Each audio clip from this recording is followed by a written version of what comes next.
Right. Hi, everybody. So happy you could all be here with us today. We're going to go ahead and start. I have some introduction slides first before Rebecca comes on. But hello, my name is Amy Forbes, and I am the training manager here at the Northwest MHTTC.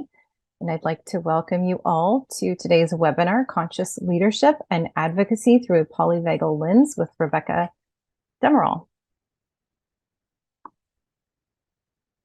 First, I'm going to share a little bit of information about our centers. The MHTTC is a nationwide network, as you can see, has many sites all over the US. We do have one coordinating office out of Stanford University, and you can see then at the top of the screen, the pink circle, the Northwest MHTTC covers Region 10, which includes Alaska, Idaho, Oregon, and Washington. And here at the Northwest MHTTC, our goals are to support mental health related evidence-based practice and best practices, heighten awareness, knowledge, and skills for the behavioral health workforce, foster alliances and address diversity of training needs, and to share free publicly available training and technical assistance. Our areas of focus here at the Northwest MHTTC are evidence-based practices for psychosis. That includes CBTP and assertive community treatment, or ACT. And if you haven't already, please do check out our website. We have lots of resources, including upcoming webinars, and then also recorded webinars, virtual learning communities, online self-paced courses through Healthy Knowledge. We also send out a weekly newsletter, so sign up for that if you have not already. We have a resource library, and then we also have a podcast called Putting It Together. So really quick, some housekeeping throughout the webinar. We will have a recording and slides and your certificate of attendance available within a couple weeks after this webinar. That will be sent to you. But during the webinar today, you will notice two boxes on your screen. You have a chat box and then a Q&A box. And we ask that people feel free to use the chat box for any, technical questions. If you need any help, you can get a hold of our MHTT staff for that. If you just want to make general comments, anything throughout the webinar, use the chat box. And then we're going to use the Q&A box for questions that you have for Rebecca that you would like her to answer live at the end of her presentation. We'll get to as many as we can live.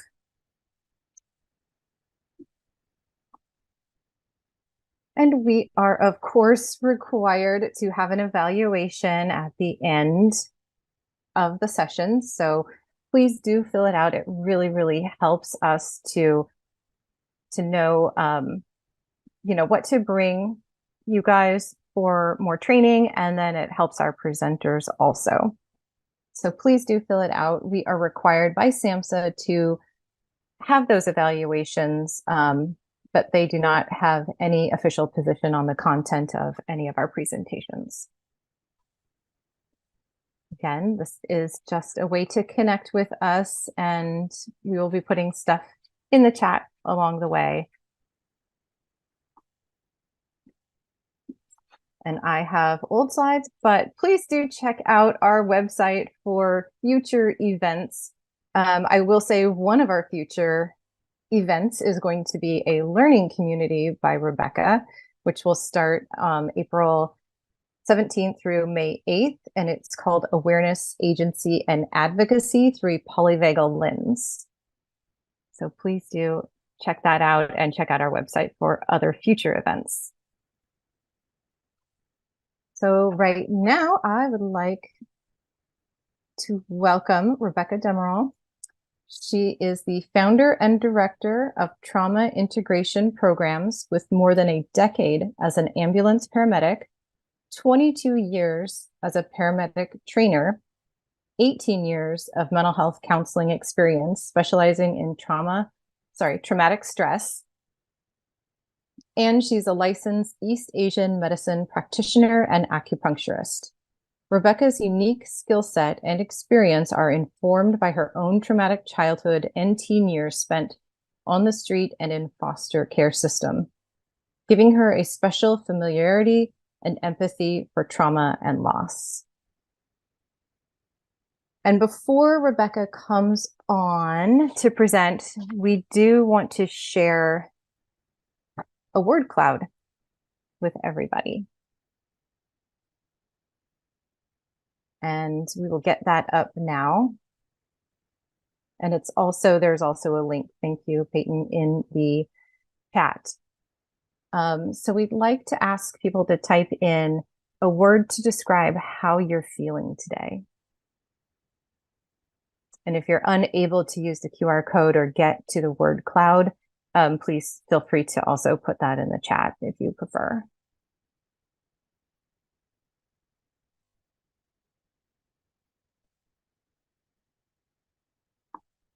Great, and we're seeing, thank you. I love this part. I'm just going to go for chime it. in here. And yeah, tired is a big one, eh? Distracted, happy, hungry. Oh, wonderful. Thank you for doing all this. It's great. It's the next best thing to actually hearing your voices.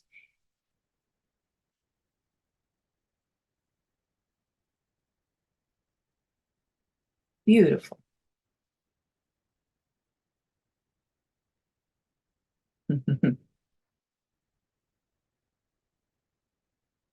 Glad I'm here. Uneasy, satisfied, nervous, foggy, calm, ambivalent, worn out. I hear you. I have felt all of those things. Curious. My word is rooted. Yeah. Thank you, Amy. That's awesome. And thank you, Peyton. It's great.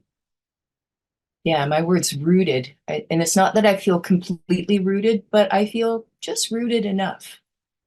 And that's partly what I want to talk about today with the whole polyvagal approach to what we're going to be discussing. Wonderful. Thank you. I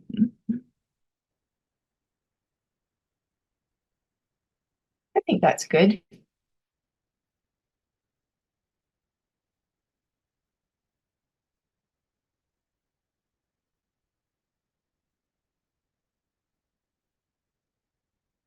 Is this just me now? Am I starting? Hi, everybody. Thank you for doing that. Like I said, my word is rooted, and it's that I want to feel that in my body, and I want to even invite a little bit more of that. And I want to share my ventral vagal energy with you today. That's really my intention. Before I go any further, I want to just acknowledge that I live and work in Victoria, British Columbia, on the unceded traditional territories of the Lekwungen-speaking Coast Salish people who've lived here for thousands of years and stewarded this land. And I would like to join with people who are wanting to reconcile some of the damage done by our occupation of this land, and recognizing our privilege and how that impacts everyone, including the First Nations people who were here first. So allow me to say that first. And welcome to all of you here. I'm super excited to be part of this MHTTC UW endeavor, and this is my third year doing these presentations. This one, I'm really interested in polyvagal theory, and I want to it's not, as far as something that's well known, it's becoming more well known, and think of it more as an overlay to many of the other therapies that have been used, that you probably use with clients and have heard of. So I'm going to jump in and just start sharing my screen, and you'll be seeing lots of pretty slides. The slides are my talking points. They're also great because you get to have access to them afterwards, so you can look at them and yet they tell a story. All right, go right there.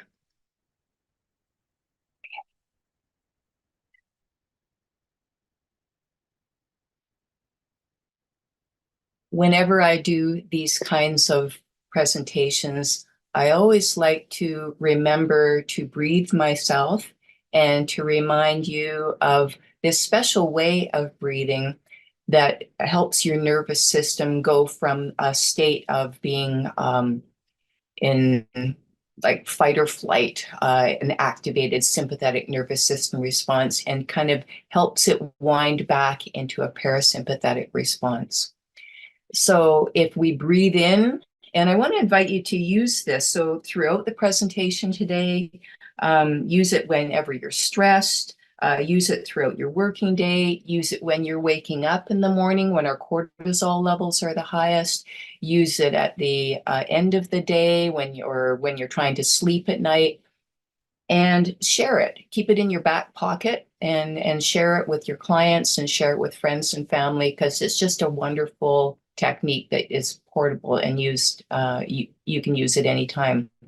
So I'm just going to invite you to do a few of these breaths with me. So we're going to breathe in for 6, hold it for 1, and then exhale a little bit longer. And that's what gets the nervous system into more of a parasympathetic response. So breathing in and exhale. When we're stressed, sometimes it's really hard to exhale. So just notice what's going on. Let it all in and let it all out. Maybe 1 or 2 more.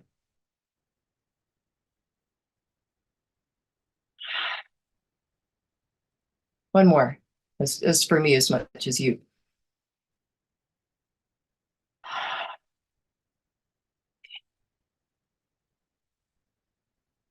So there's a lot that we already know, and I want to review some of the modalities that you may be familiar with, starting with this very simple way of looking at the autonomic nervous system, which is what we're going to focus on today.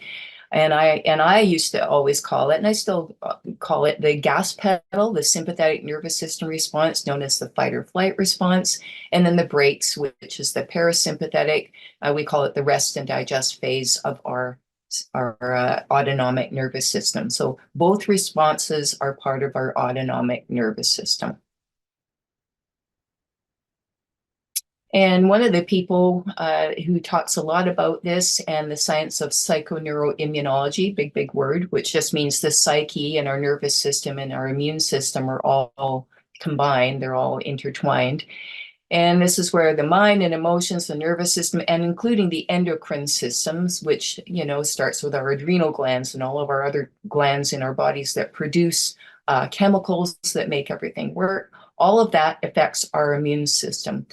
And Gabor Mate, author of many books, including author of When the Body Says No, where he talks a lot about psychoneuroimmunology and how there are autoimmune diseases. Let me see, lupus, Crohn's disease, multiple sclerosis, rheumatoid arthritis, to name a few. Those diseases come about through an overstressed immune system. So very interesting and part of what we already know and maybe have studied more.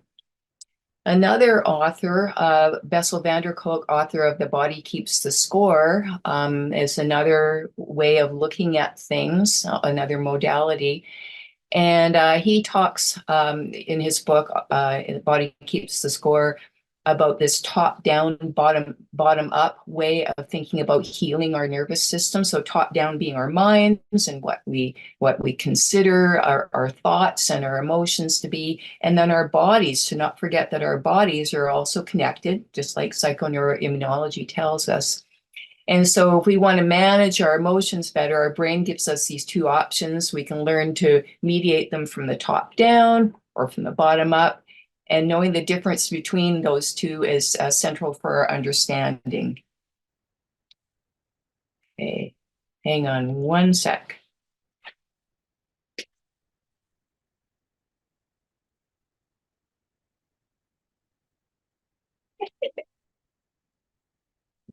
I'm here. So another way of looking at things, another modality, or several of them, cognitive behavioral therapy, dialectical behavioral therapy, motivational interviewing, all of these things we use as therapists in our practice, and they're all useful therapeutic models, and we use them, thoughts and behaviors as markers for change. And, the interesting thing about a lot of these kinds of therapies is that the people that develop them, Gabor Mate, for instance, they develop them through the hardships that they have experienced. So Gabor Mate was somebody who was born during World War II, with a Nazi invasion in Hungary. His mother had to, take him and give him to strangers for 3 weeks to keep him safe. Marsha Linehan, who's the developer of dialectical behavioral therapy. I was honored to have her attend one of my events in Seattle a while back. And so she's retired now, but she was the professor of psychiatry and psychology at University of Washington and developed dialectical behavioral therapy. She was through working with suicidal people, but she also was diagnosed as being schizophrenic when she was younger, and self-diagnosed herself to have a borderline personality disorder, which DBT is used for. And her acceptance of her different conditions and mindfulness and awareness and compassion, she developed this incredible therapy that's helped millions of people. So yeah, through our hardships, through the difficulties we experience, a lot of beauty can come out of that, and a lot of healing for many of us. Yeah, take a little break, take a glass of water here. So if we could think our way out of things, then we would, right? And so that's not happening. A lot of us have tried that. I tried that for many years. I'm still trying it. And I can't think my way out of things, because everything that happens to us is tracked and recorded by our nervous systems. And when we tune into our nervous system responses, then we find a way to unlock a lot of these capacities that we didn't know we had. So it's this polyvagal thing that I'm going to talk to you about with our advocacy, which, let's face it, we are advocates for ourselves. We are advocates for other people, especially in the work that we do, but in our lives in general. And the way that we advocate for ourselves is often the way we advocate for other people. So the more we learn about our style, the way we do things, the more we can find ways to shape that and make it work even better for us, and that works better for other people. It's all about befriending our nervous systems. So this is the kind of central premise of polyvagal work, and it's about learning to accept what's going on in our bodies, to notice, first of all, what's going on in our bodies and minds and spirits, and using that awareness to find a way to gain more agency so that we can heal. We all have a lot of healing to do. I know healing is a lifelong journey, and I'm still doing it all the time. And the more I heal, the more I feel I can share with other people. And I know that's true for you too. We learn every day, and I feel like I'm on, as I work with people in my office doing therapy, that I'm on a parallel path with them. I always notice, wow, something, their insights are my insights, and there's this parallel path thing that happens. But yeah, what if we could accept everything that's going on with ourselves, and what would that change for us? How could we heal from that? Okay, so you see that I'm a bit of a silly goose. I like to add a little bit of fun, and we are going to be talking about the vagus nerve, but it's not that kind. It's the 10th and longest cranial nerve. There's 12 cranial nerves in the body. So the vagus nerve is the longest one. It's the 10th one. It starts at the base of your skull, runs on all the way through your face, your throat, all your visceral organs, ends at the end of the digestive tract. It's part of the autonomic nervous system. So here's some of the things the vagus nerve does. It's responsible for the regulation of all of those internal organs, our heart and our digestion and lungs, of course, and blood pressure. Things like coughing and reflexes like sneezing, swallowing, vomiting, all of that goes through the vagal nerve. And it moderates and down regulates our stress response. So it's very important that we learn about the vagus nerve and learn about how we can actually strengthen that vagus nerve to help moderate our stress responses and help us feel more well and help us feel more regulated and grounded in life. So here's a little bit of, dime store sort of science for you. And this is the real basics of the autonomic nervous system, that it divides into these two paths, the sympathetic and parasympathetic. And remember, the sympathetic is that fight or flight response. Parasympathetic has been known as the rest and digest response. And then the parasympathetic branch divides into, here's where we get into polyvagal kind of talk, dorsal vagal and ventral vagal. Okay, so these are just some terms. And I know it's a whole new language. So yes, you're going to be learning a lot of great new language. And, I'm going to provide some resources too for you to continue to study this, because it's a whole field of study. I've been using polyvagal theory in my work with clients for the past couple of years, and I'm still continuing to learn and do lots of reading. And you know what? The more you teach something, the more you have to learn about something. So here we go. Polyvagal theory was developed by Dr. Stephen Porges, and he is a psychologist and a neuroscientist. And he started studying neonatal patients. And in the 1990s, he noticed that there was these branches of the parasympathetic nervous system, that it branched off into this ventral vagal and the dorsal vagal branches. And then we have the sympathetic part of the autonomic nervous system. And then Deb Dana came along, bless her heart. So she took all this sciencey stuff and she developed it into something that's really, really useful and really just beautiful and soothing and broad and lovely. And she's written several books. My favorite is one called Anchored. So I'm going to put that in the resources. How to Befriend Your Nervous System Using Polyvagal Theory. And she even has, well, it's no use holding things up, but I'll hold it up anyways, a polyvagal card deck. And that's great because just little flashcards to use. So I would recommend having a look at those. Okay, so now that you know, we're going to be talking about how to befriend our nervous systems, and that, we're looking at polyvagal theory, which is, yes, it's something new, but it's also, think of it as an undercurrent to all of those other modalities that I already spoke about. So it's this undercurrent because it's all about healing and nervous systems. All of the different modalities come down to what's really going on in the nervous system. So all the thoughts can be one thing, but the nervous system is the most important part.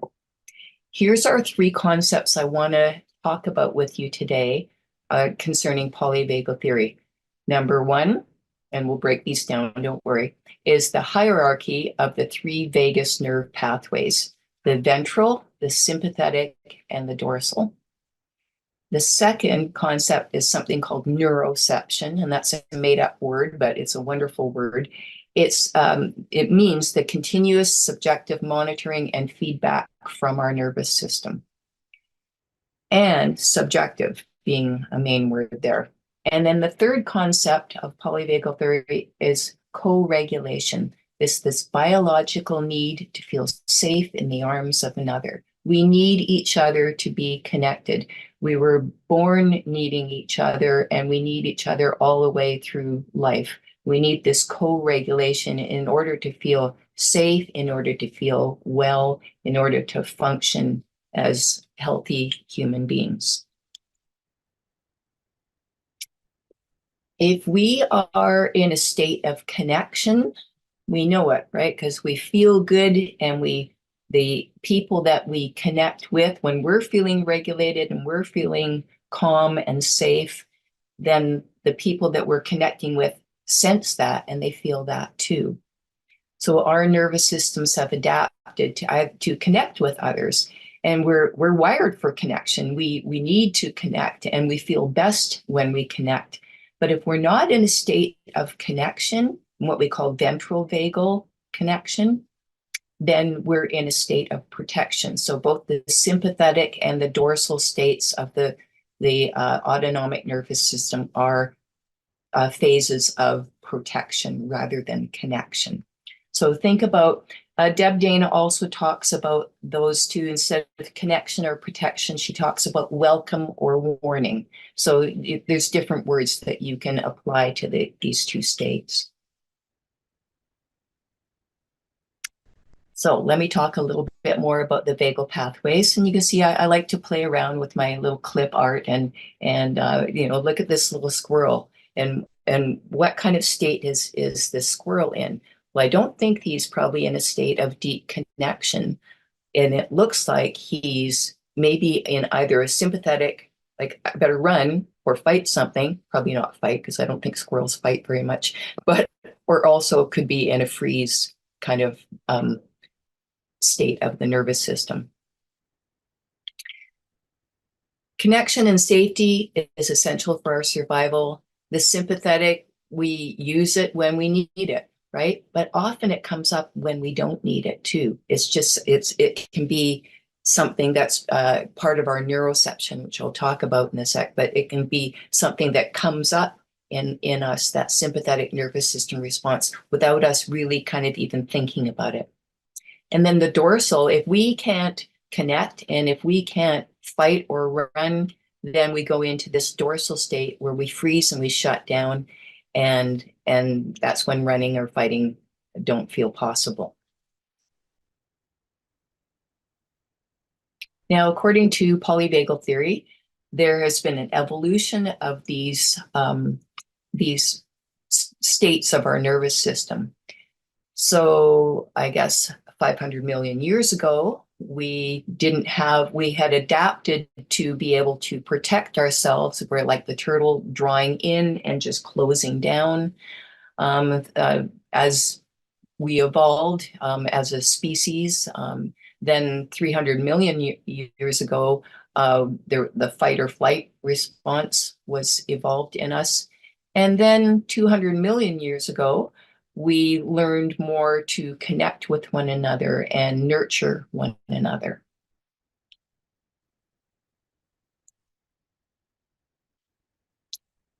And the thing to remember about these different branches of the autonomic nervous system is they don't only have these, shut down or fight or flight. There's to remember that this vagus nerve and this autonomic nervous system has a regulated state. When we're dysregulated, we can go into, fight or flight, or I'm going to completely shut down because it's the only thing I can do. But meanwhile, in our regulated state, what's always happening in our bodies is our dorsal branch of our vagus nerve is regulating our digestion. and it's nourishing us and helping us absorb the nutrients from what we eat. Our sympathetic helps regulate our heartbeat and breath rhythms and brings us energy to move through the day. In fact, when we're waking up in the morning, our cortisol levels, jump up, and that's part of our sympathetic response that tells us, okay, you can greet the day, get up and get going. Okay? When it gets too far over, then we feel like we have to run or fight from something. And then the ventral is when we connect with other beings. And again, it's essential to our health and well-being.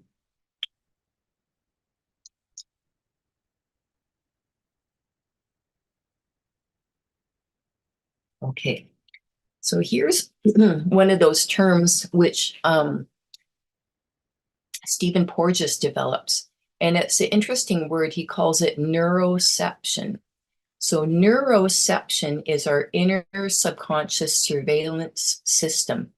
And I want to add the word adaptive because it's personal to us, and we adapt over time to have a certain way of surveilling what's going on around us based on what we've experienced in life. So this neuroception gathers information through those nervous system pathways. It's subjective data, and it signals either danger or safety, remember, welcome or warning, protection or connection. So as an example, if you have experienced something scary, say like being around somebody who hurt you and or disrespected you, when you're around somebody maybe that reminds you of that, it's not that your mind even necessarily goes there, but your nervous system goes there. So I know for me, I got bitten by a dog once. And now when I'm around certain kinds of dogs, it's not that I'm even thinking, oh, that's that type of dog, but my nervous system just subjectively, adaptively responds to being around a dog. Yeah. So that's what neuroception is.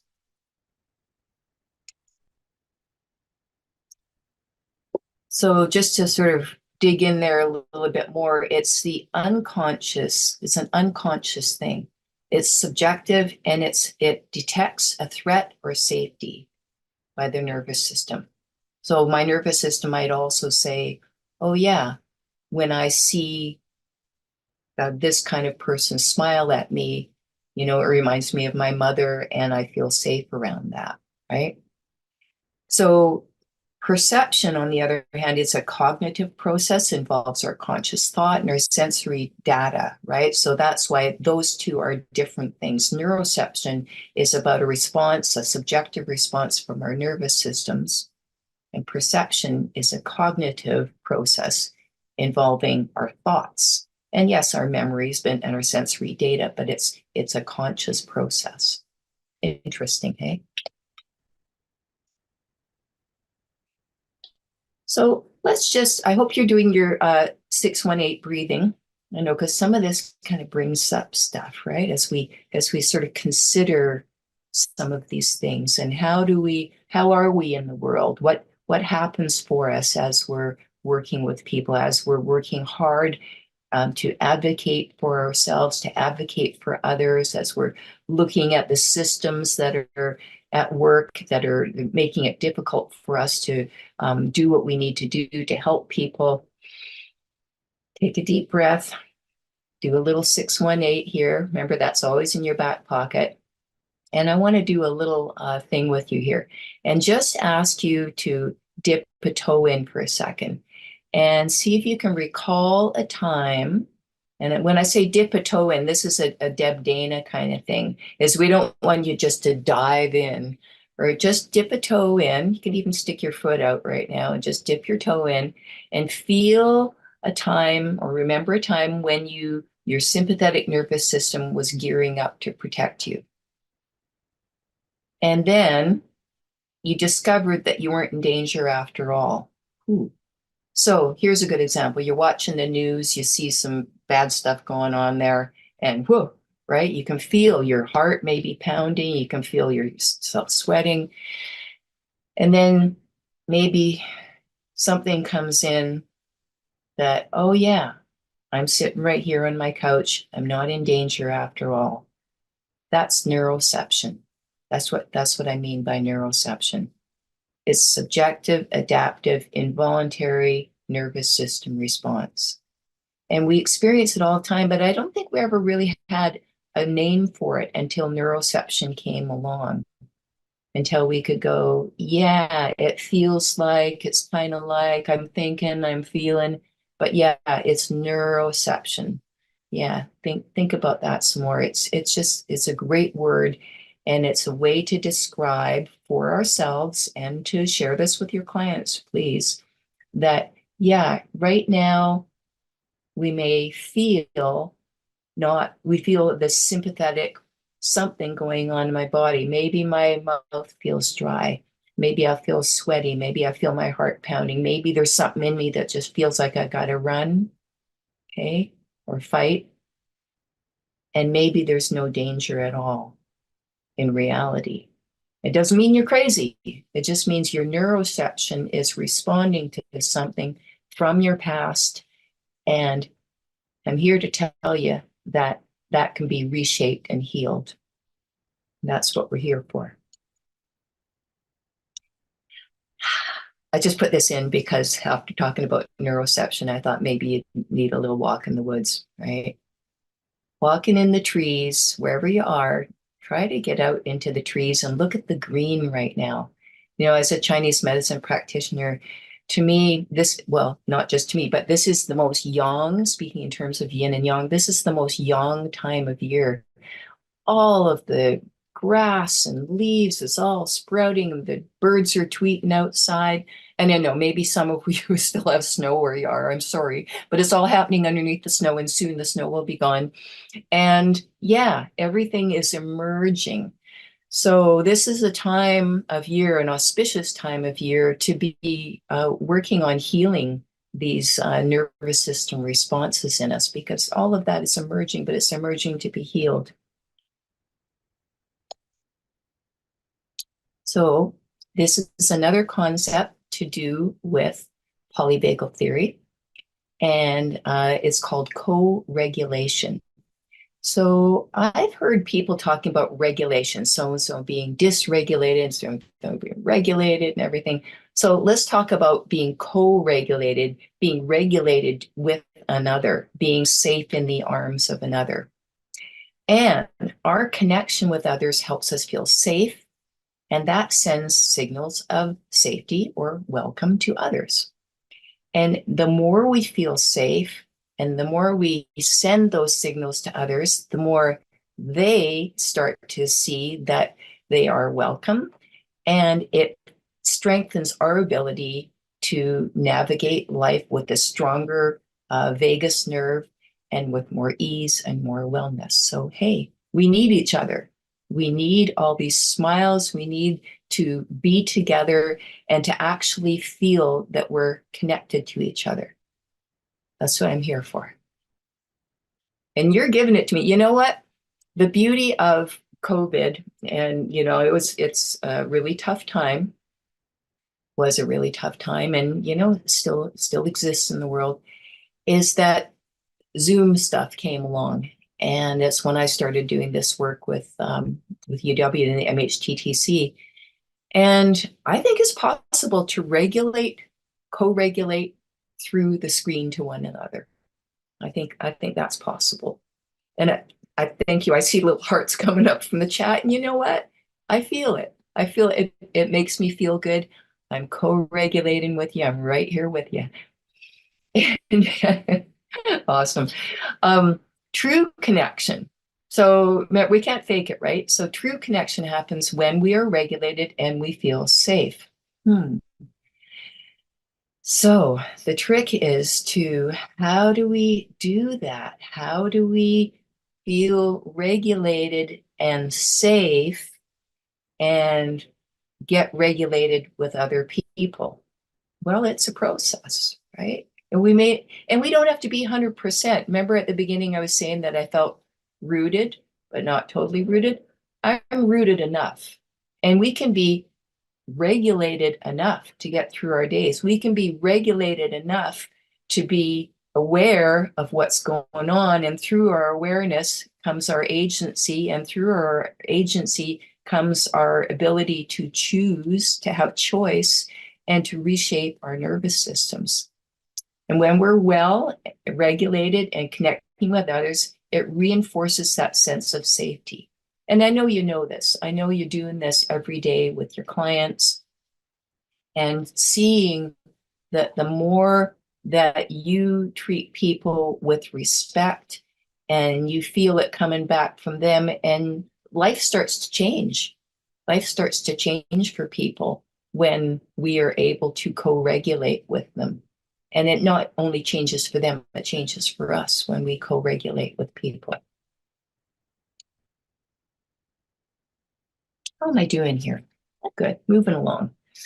The ventral vagal, let me talk a little bit more about this, that when our neuroception, remember ventral vagal is part of the parasympathetic nervous system. So we've got the sympathetic over here, part of the autonomic, then we've got the ventral vagal and the dorsal vagal, part of the parasympathetic nervous system.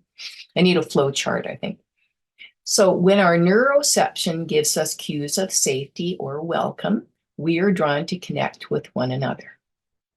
Trauma and chronic stress impairs our ability to read cues of safety and danger appropriately, right? This is where neuroception comes in, that everything seems unsafe, everything seems like a threat.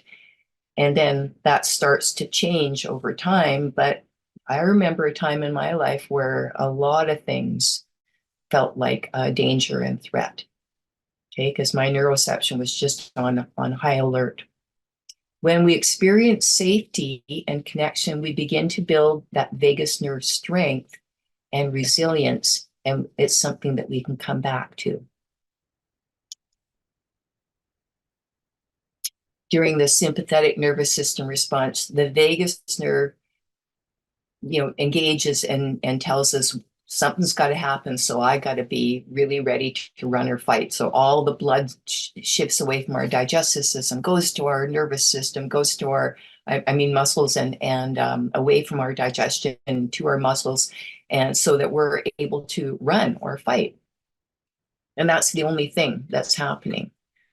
So if we're not in the ventral vagal connection phase, and we've moved into the sympathetic nervous system phase, we can't be in both at the same time, but we can somehow have a little bit more ventral. We can bring a little bit more ventral in to try to mediate that sympathetic nervous system response over time with our awareness.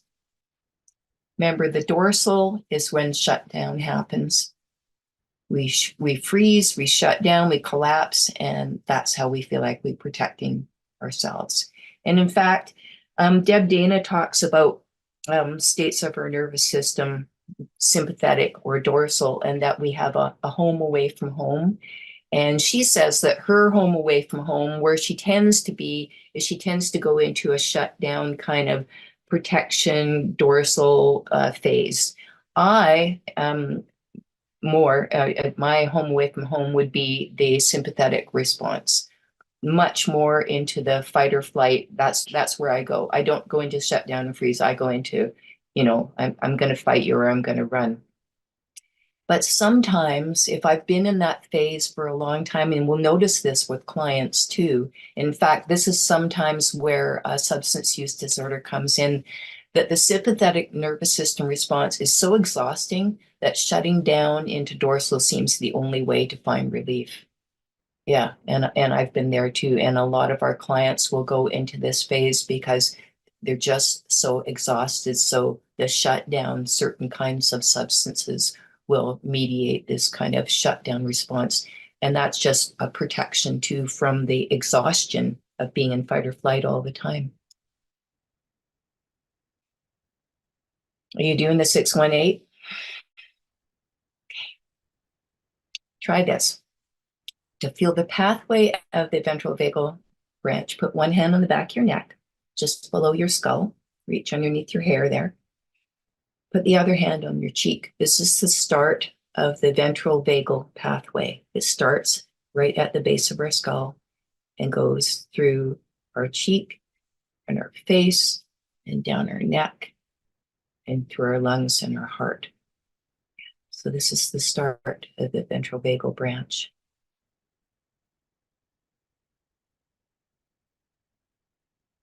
Interesting. It's science, my friends. And yeah, I'm here to tell you that we can reshape our nervous systems.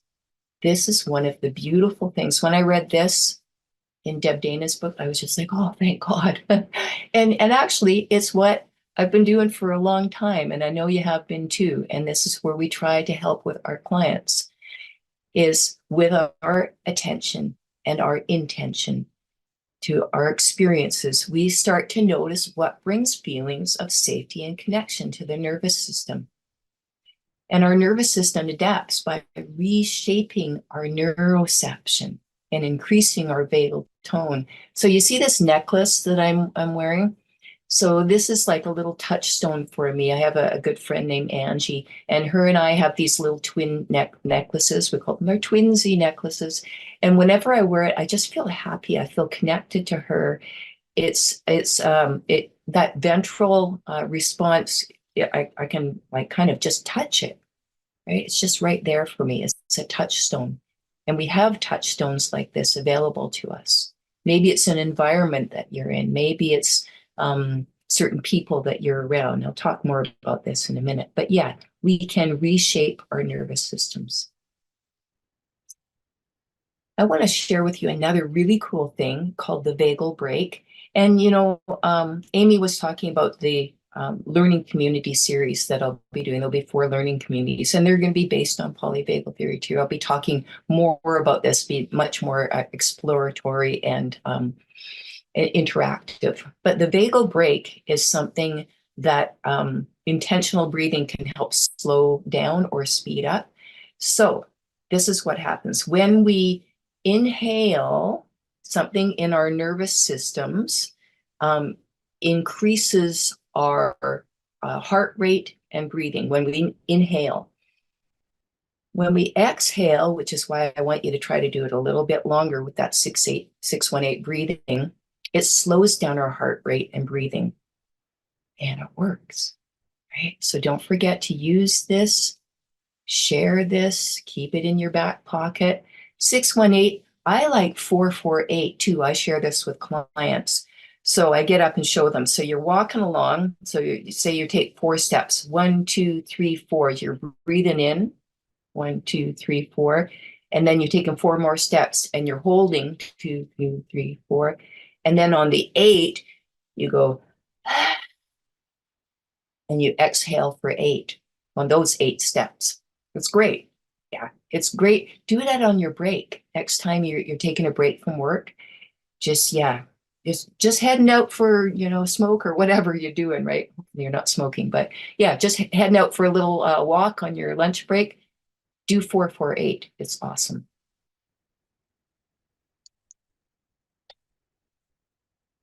Another concept from polyvagal, which I want to touch on, is savoring. And savoring is something that many of us have forgotten how to do. And you'll see this with people who are really traumatized and they find a hard thing to actually feel something good and to hold that. So when we focus our attention on something that Deb Dana also calls a glimmer, something that feels good, and we help those experiences be sustained a little bit longer in our awareness, even just like 30 seconds, even just 10 seconds, it helps. This is partly what helps to reshape the nervous system. So I want you to try to practice this. This is some of your homework. Is think about, maybe even do it right now. Think about something or someone or a place even that you really like, that really makes you feel good. And see if you can just kind of feel that, just kind of hold that for a few seconds. You know, we're used to holding what's difficult and what's traumatic and what's scary. See if we can hold something that feels really nice and just savor it the way you'd savor the taste of a beautiful strawberry. Try that. Ah, curiosity. Here you are being curious. Beautiful. Me too. It's a ventral vagal state. Yay. Because you know what? When our nervous systems are either running or fighting or just collapsing and trying to protect us, we can't be curious because all we're trying to do is survive. When we're in a ventral vagal state, or even if we have a little bit, remember, it doesn't have to be, full on ventral vagal all the time, because I'm sure not. But when ventral vagal is in our nervous systems and when it's kind of in the forefront, let's say, then we can be curious. We can be curious about ourselves. We can be curious about other people. And curiosity opens a whole world, right? Curiosity allows us to look at other perspectives. It's really what am I trying to think about? Yeah, when we're looking at a trauma-informed perspective, that's about being curious. Being trauma-informed is not asking what's wrong with that person or what's wrong with me. It's saying, what happened? What happened? I'm curious. What happened to you? What happened to me? Where did these experiences, how are our experiences being reflected in how we behave, how we relate to one another? The more curious we are, the more our ventral vagal is at play in our nervous system. And then there's cynicism. And yeah, that comes up too, right? It's a state of protection. It's not a ventral vagal state. Yeah, and we can be cynical. It will never happen. They always do that. Good things don't happen to me. We use it in our humor a lot, but yeah, I just say be careful with that, right? It comes from, I think, when it's really chronic, crushed hope. When our hope has been crushed for a long time, we see this in our clients. They don't believe that anything's going to get better for them. We don't believe that the world is a safe place or that other people care about us, right? I can remember having a lot of cynicism. It comes up sometimes, but you know what? There's less of it.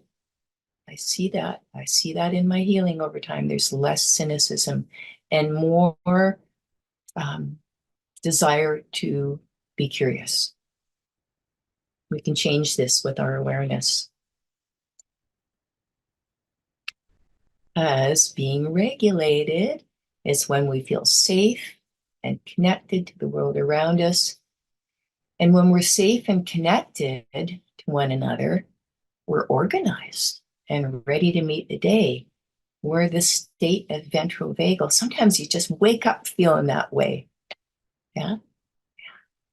I'm a morning person. I often just wake up feeling like, yeah, I like to get up earlier than anybody. It's probably partly the cortisol pushing me into my sympathetic, but go get up and before anyone, but I love to get up early because I love that feeling of the quiet and the stillness of the day and being able to organize my thoughts and just feel that sense of ventral vagal really, really grounded and rooted in me.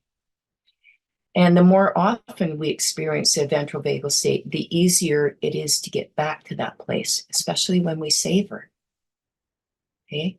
So especially when if we get up in the morning and we can feel something good and we can have a touchstone of something that, oh yeah, my friend Angie, and yeah, we had this fun time together and we got these twin necklaces and I just feel how much I love her and what a good friend she is and how kind she is.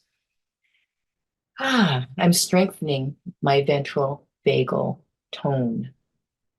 Cool.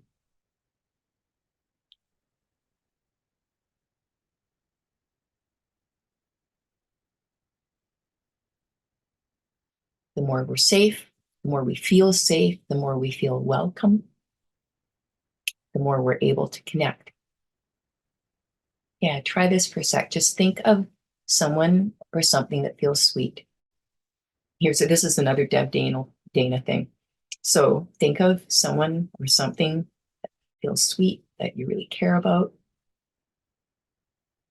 Put one hand on your heart and then just reach out the other hand. Just reach out the other hand. Maybe you even want to close your eyes. 618 breathing. Telling you.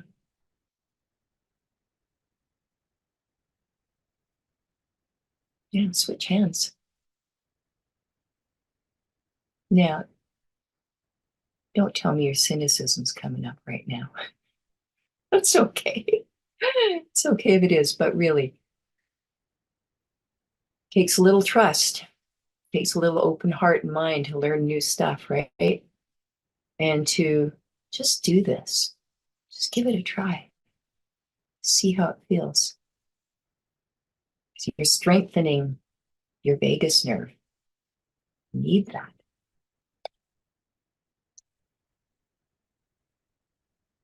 And yeah, we're talking about advocacy. And we have some responsibility. And this is not one of those. This is just that to say that our ongoing self-care helps us be more regulated. All the good things you do, all the good things you do for yourself. And self-care is something that just makes us feel good, but it's also something that on a continuum makes us feel more regulated and safe, right?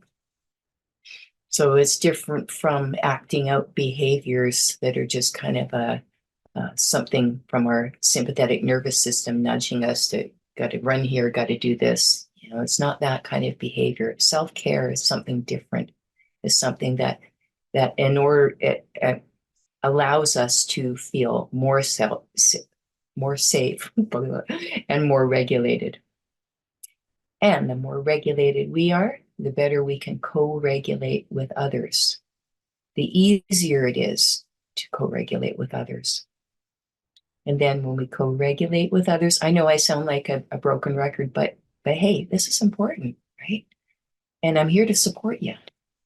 So when we can co-regulate with others, we reinforce our own well-being and that of others. That's what advocacy actually is. It's just co-regulation. It's just, I see you, I feel you, I see what you need. I want to share my heart and my being and my caring of you to help make something happen. And we do that for ourselves too.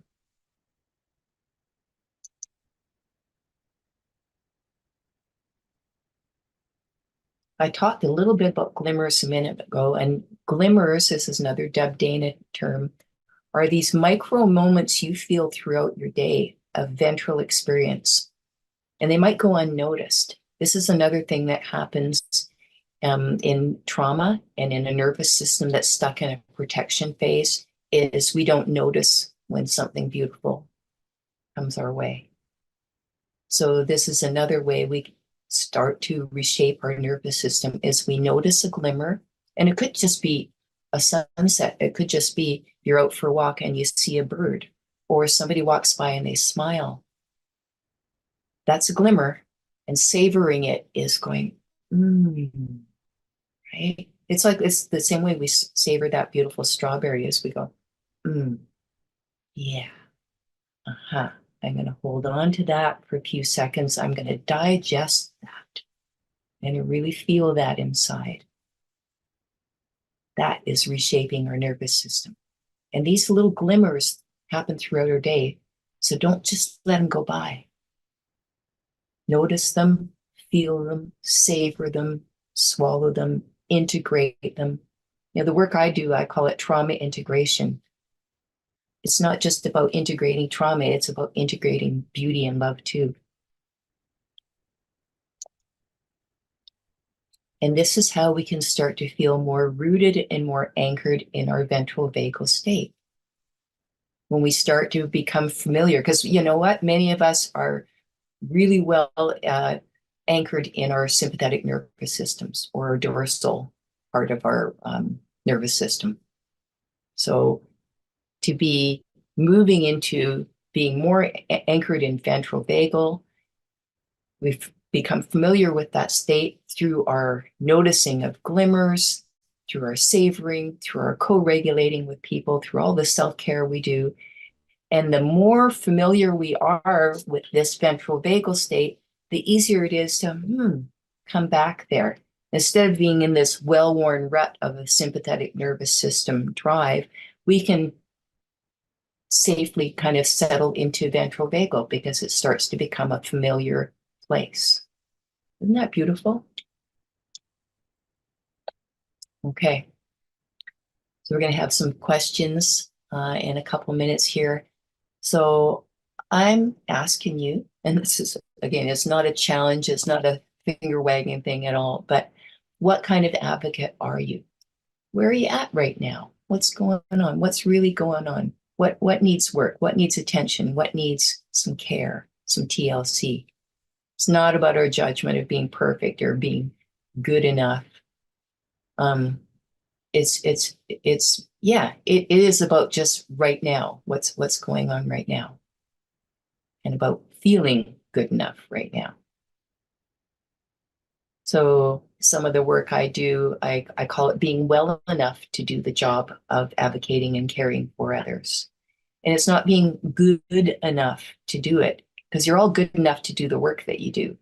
It's feeling well enough. It's having enough ventral vagal energy brought to your day in a authentic, it has to be authentic way. We can't fake ventral vagal energy. And it starts with how we feel about ourselves and how we're connecting with the world, what we believe about the world around us, what we believe about other people. And yeah, we're wired for connection. This is where it all starts. So I think that was my last slide. Yeah, great. This is me back to say hello to you and to take your questions. Thank you for listening. So fun. And yeah, so beautiful for me to share this with you. Hi, Amy. Got any questions for me? I'm going to get off mute. So those, I do have a question in here, and I'm going to just announce to people too, as we wrap up here. Please do enter any questions that you have into the Q&A box, and we will answer them live. So we have one question here. It says, in recent social media, I'm hearing things like the pain body as it relates to spirituality, trauma, and illness, and the storage of pain in one's body. Does this relate at all to polyvagal theory? You know, like I said, polyvagal theory kind of runs beneath everything, because I think, who was it? Was it, what's the Power of Now guy? Anyways, yeah. Oh, Eckhart. Oh, totally. Yeah, that's right. Totally. So he talks about the pain body. I think that maybe was where that was coming from. And I think that's another way of looking at past trauma and what's happening in our nervous system.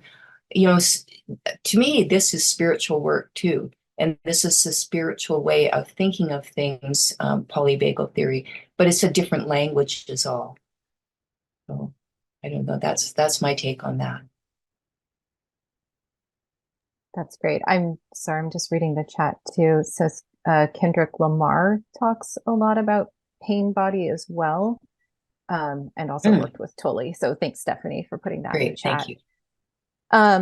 So along those same lines, we do have another question. This person just learned about self-havening. So forgive me if I'm saying that wrong, but Havening, happening. Is this relevant for polyvagal work? I don't know about happening. Somebody else, another therapist, was talking to me about that, and it's a new language to me, so I couldn't tell you. Sorry. No problem. Did you say, oh boy, Amy? No, I said no problem. Oh boy. Oh boy. Can you speak to how this relates to burnout and how to use the information to support reducing and preventing burnout? It's a great question. Yeah, it is a great question. So knowledge is power.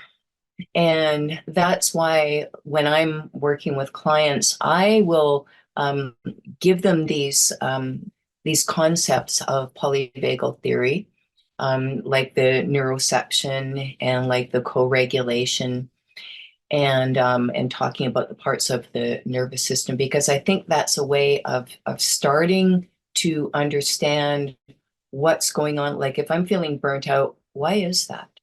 Like where did that, where's that coming from? So when I was in counseling school, I remember I had this teacher, and she would say, put your hand on your heart, take a deep breath, and just say, what's the matter, baby? What do I need?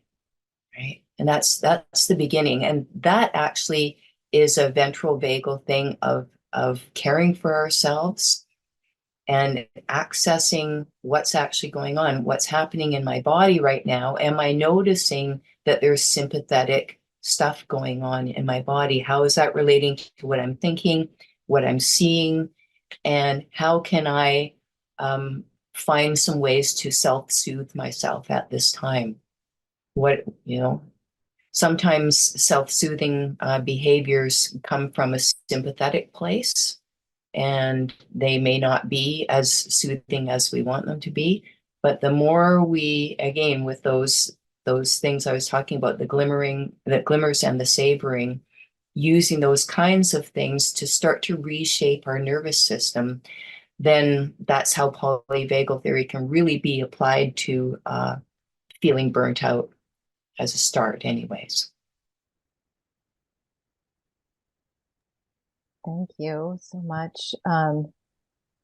As you were talking to, people were saying self-havening is self-soothing through touch and a part of polyvagal. So yeah, thank you, everybody. Everybody's so knowledgeable. Yeah, of course. So next is feeling self-assured and balancing. Sorry, let me read that again. Feeling self-assured and balancing to be present can be a struggle for me while meeting participants. I don't know if that's relevant. So is that relevant through thinking through a polyvagal lens, feeling self-assured and balancing to be present? It seems to be a struggle for this person. Yeah, yeah. While meeting, it sounds like participants or clients. Yeah, yeah. So I bet if we were all in a room right now and I said, put up your hand if you feel that way sometimes, we'd all have our hand up, right? Because that's just part of being a normal person. And things come up when we're encountering something that we don't know, somebody that we don't know, or we don't know what they're going to say or what's going to come up. So this is where it's totally fine to take a couple breaths and take care of yourself. And even to say to the person, wow, I feel, to actually be authentic and to be real, and just to say, wow, I feel a little at loss for words right now. Let's take a couple breaths together. I mean, I'll do that with clients. If I'm feeling discombobulated, or I'm, just say to them, I just had a sort of discombobulating morning, and here I am with you, and I want to feel present. I want to feel, connected and co-regulated with you. So can we take a couple breaths together?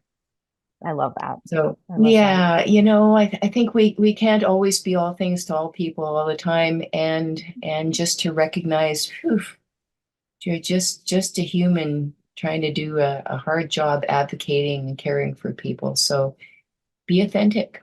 Yeah. Be just who you are. Who you are is enough. I'm enough. You're enough. We're all enough. Getting lots of questions coming rolling in. I love it. Um, And little next, hearts. I love the little hearts. yeah. Keep them coming, baby. It's really sweet. Thank Um, you.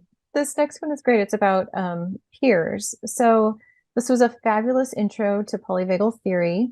I'm interested in bringing polyvagal theory to my peers in the recovery workforce. Any suggestions on how, where to start? I want Yeah. to learn more so that I can share and teach this effectively. Yeah. Oh, good. Well, thanks Great for question. saying that. I'm doing my best here. And it's been quite daunting actually to create this this series, this webinar and this series, because it's easy to feel like I'm not enough. I'm not the expert. I'm not Deb Dana. I'm not Paul, Stephen Porges. Who am I to present this to you? And so to me, you learn it, you teach it. And find this book, Anchored by Deb Dana. It's I love it because it's nice and simple. It's just a little book. Get a set of the polyvagal cards and read about it and do trainings and come to the series, come to the learning community series, and we'll do more and interactive stuff. It's gonna be great. And yeah, so that's all I say. Just keep doing your own work, keep sharing it, keep curious, keep asking about it, keep looking at different resources, and yeah, go for it. I'm all for it. Yeah. Mhm.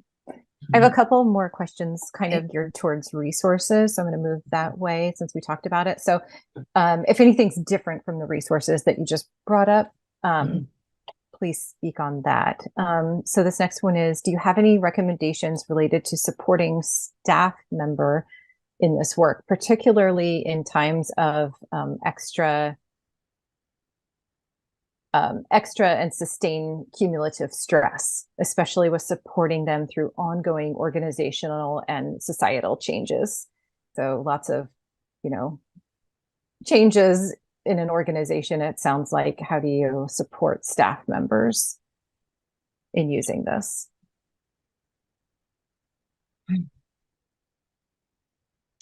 I would say just look through the slides again and do some reading and work on your own ventral vagal. Just, finding those moments in your day when you see something beautiful, hold that, savor it, and see how your nervous system will change over time. Tell you something about me that was really interesting is so I've got a private practice. I'm an acupuncturist and therapist, and I just got my black belt in karate back in May, and I had been doing that for 15 years. So I'm doing that like 2 nights a week. Then I started doing getting the plate spinning. Then I started doing flamenco dancing, da, da, da, da, da, da. And then I was teaching something else, and then I got guitar class going. And you know what? It was insane. And I was learning choir leadership, did that training, and then I got in a car accident and the car got demolished. I knocked out and sent into the other lane of traffic, and somehow I didn't die, but I ended up with a concussion. And I couldn't be online or look at a book or even hardly talk to anybody for about 2 months. It was like a forced Zen retreat. And I was at home, and it was like whew, everything came to a grinding halt, and it was a reset. It was a reset for me. And and people are like, "How are you?" And I'm like, "You know what? I'm recovering," and I still am because it's only been about 6 months. But I tell them, well, a bunch of screws got knocked loose, but I think some of them were the right screws that got knocked loose because something's changed. And sometimes that's just what we need, is just something completely different. Because what it gave me was a time to be still and quiet and alone and think about what was really important to me. That's why I mean, for 20 years, I've meditated every day, but now, boy, it's really important. It's really, really important to me. So having some stillness in your day, trying to find that wherever you can, that's what these moments of glimmering and savoring are actually, is a little micro moment of meditation where we stop and we go, I'm present. I'm here, actually here. And I don't even know if that directly answered the question, but really, that's what it's all about. And that's what co-regulating is actually being with one another. It makes me sad when I see people sitting at a restaurant together, both staring at their phones. They're not co-regulating, right? They're not with each other. That's great advice. It is great. Kind of along the same lines, different population. This person is interested in knowing of resources that can be shared with K through 12 school staff in mind, who have varying levels of education around the importance of connection, relationships, intentional breathing, because this can be exceptional for staff for awareness, not for teaching, but in connection and regulating with students who have a wide variety of challenges and unresolved ongoing trauma. So are there any resources that you know that you haven't spoke to, I guess, already that could be shared towards teaching staff education? And working with kids is not my lane, but certainly polyvagal stuff is applicable through this. And in working with kids, I think kids can really understand, once you can get them away from their screens, can really understand tuning into something that's awesome, right? Something, what did you find so awesome about that? Where did you feel it in your body? What did that remind you of? All that kind of stuff. And, what's even a touchstone that can bring that up for you, right? That strengthen that vagal tone. So we can do that. We can do that in easy, accessible ways, just with what you've already learned here today. And I'll research a little bit more what kind of direct resources could be used for youth and for people that work with youth. But I would still say that, I love these polyvagal flashcards. They're awesome.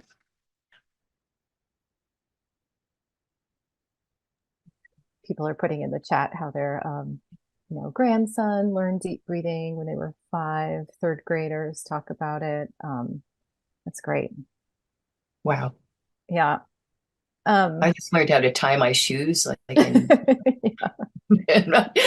nobody taught us about breathing or anything in school.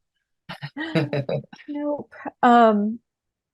So about Deb Dana, which of Deb's books do you recommend for someone to begin with if they're new to polyvagal theory?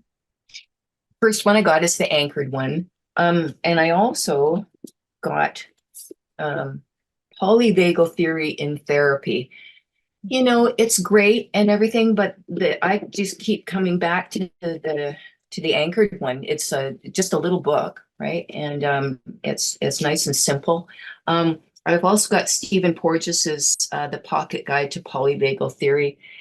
It's pretty sciencey, and yeah, I don't find it as accessible. This is the whole beauty of Deb Dana kind of taking, she's a social worker, and she took this beautiful work of that he developed and turned it into something that's shareable, easier. I'm going to switch a little bit. Thanks, Amy. You're so good at doing this. Yeah. I asked Amy if she would kind of moderate the questions, because I find it like just being kind to myself. It's too much. It is too much for me to do. So I really appreciate you, Amy, helping decipher people's questions for me. And I said we were going to switch, but we're not. We're going to keep with tools, resources. Sorry. One more question. Do you have any specific tools, resources that discuss co-regulation within a family system that struggles with feelings of safety? I bet there's a book out there on that.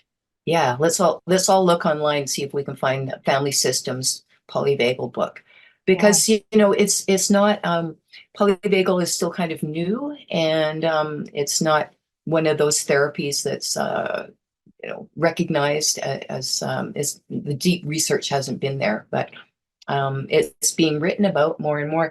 You know what? Here's another really great book that I love, and I'll put this in the resources.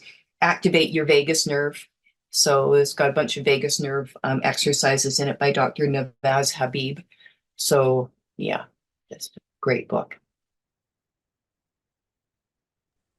So thank you for your questions. I do Yeah, my I have one best more to answer question. them. Okay, yeah, good. One more. Sorry, one more Okay. question. Yeah, yeah. Not about resources per se, but trauma such as racism is ubiquitous and consistent for minoritized, communities.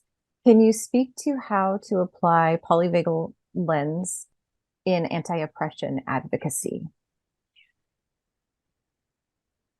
Well, it comes back to, are we in connection or in protection, right? Where are we coming from? What are we feeling from other people? How can we engage? How can we bring awareness to what's going on?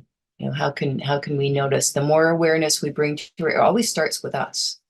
So we start with ourselves and we share what's going on with us, and we do our best to find co-regulation. We don't always find willingness on the other side, right? We find sometimes there's too much fear, sometimes there's too much, shutdown. And but the more we can find that regulation in ourselves, the more we can um, try to co-regulate with others and find that common ground. The common ground is really the key, right? Because we're all here together. That's my best answer. Hope that helps. Thank you. Just reading to see if there's any more. I don't see any more questions. While we're continuing here, I'm going to put up my screen. I know that some people had to leave a little early. And I do know that Peyton also has put, oops, or will put in the chat the link to our survey. So please fill that out. I know that you're just getting comments, tons of comments about thank you for this training and how wonderful it's been. And everybody, if you can do, please check out the learning community. Rebecca will be here for that. Not seeing any more questions. So we'll give people back some time. Thank you, Amy. Thank you, everybody. Yeah. Thank you It's just so been much for so being awesome. here. Thank you. Really, really appreciate it. Thank you, everybody, for being here. And again,